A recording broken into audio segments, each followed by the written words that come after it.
Замечательный, яркий казачий пляс подарили нам этим утром.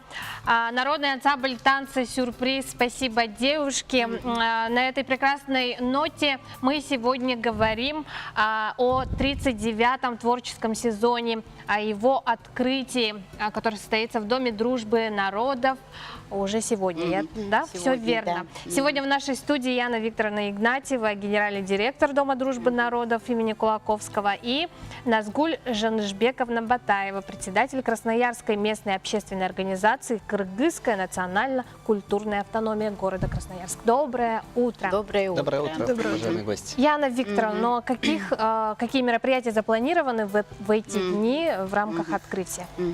Ну, в преддверии Дня народного единства Дом дружбы народов имени Алексея Алексеевича Кулаковского открывает 39-й творческий сезон. И, конечно, очень много запланировано мероприятий. Сегодня у нас открывается 3-й межрегиональный этнофорум «Диалог народов, диалог культур». Первый форум у нас проходил в 2014 году по этнокультуре народов Республики Саха-Якутия. Второй этнофорум у нас проходил в 2016 году. Он проходил, значит, по многонациональному разнообразию народов Российской Федерации, где у нас приняло свыше 10 регионов Российской Федерации и было заслушано 30 докладов.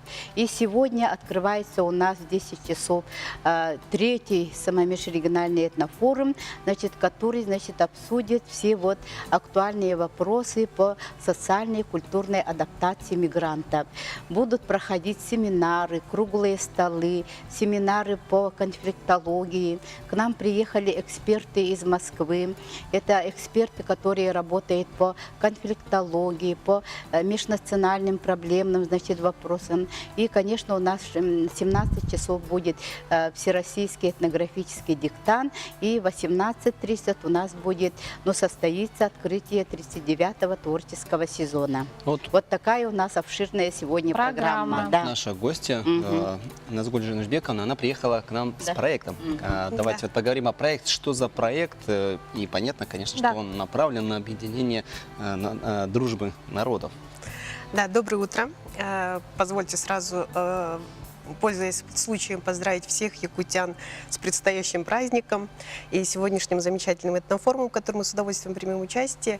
И, наверное, я коротко расскажу. Наш проект называется «Здравствуйте, соседи», и он направлен, мы его в прошлом году реализовали, на мой взгляд, это довольно успешный проект. Он был направлен на детей мигрантов и на взрослое население мигрантов, которые немножко есть проблемы с русским языком и адаптацией. И проект предусматривал сразу же социальную и культурную адаптацию мигрантов в местную среду. И в то же время у нас был очень интересный отсек в этом проекте. Это трудотерапия совместно с детьми, со взрослыми и с местным населением. Я думаю, более подробно я расскажу об этом в самом выступлении доклада, да, и поэтому если есть желающие, кому интересно вообще наш опыт, как адаптируем мы наших соотечественников, наших мигрантов. Ну и, наверное, ключевой такой фишкой можно назвать то, что этим проектом занимаемся мы сами. Это национально-культурное объединение, чего, наверное, ранее еще нигде не было, поскольку всегда была это местная власть, либо какие-то общественные организации не касательно национальных объединений.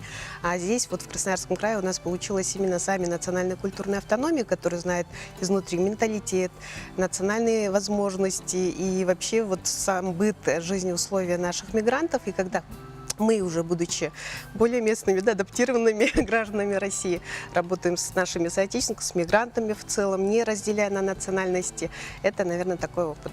Прийти послушать ваше выступление можно сегодня, да? Все верно? Сегодня с 11 до 12 в Доме дружбы народов в Якутии, да, в Якутске. Яна Викторовна, давайте пригласим телезрителей. Ну, мы всех гостей и горожан, значит, приглашаем на открытие 39-го творческого сезона. И обязательно, чтобы они посетили этнофорум «Диалог народов, диалог культур», где будут самые актуальные но интересные вопросы для наших горожан. Ждем вас, дорогие горожане и гости. Большое спасибо вам за участие. Спасибо.